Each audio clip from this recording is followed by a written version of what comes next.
So the dataset that we used was from Kaggle, and it was called the Crimes in Chicago dataset, and it was an extensive dataset of crimes in Chicago from 2001 to 2017 by the city of Chicago.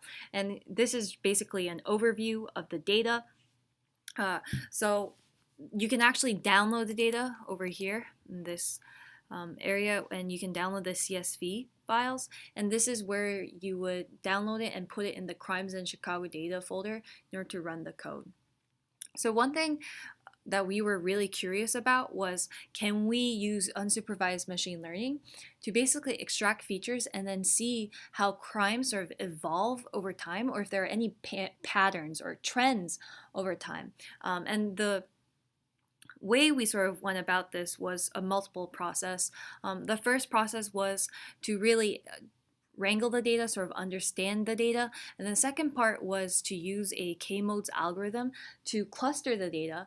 And then by using the centroids that are created by the clusters, we basically extracted the most important labels, which in this case was the most frequent observations. And afterwards, we looked at visualizations using heat maps and map plots to figure out sort of which observations were, or trends were, the most important or significant perhaps, or which were more interesting. And then we wanted to see if we could sort of understand that by comparing it with external data.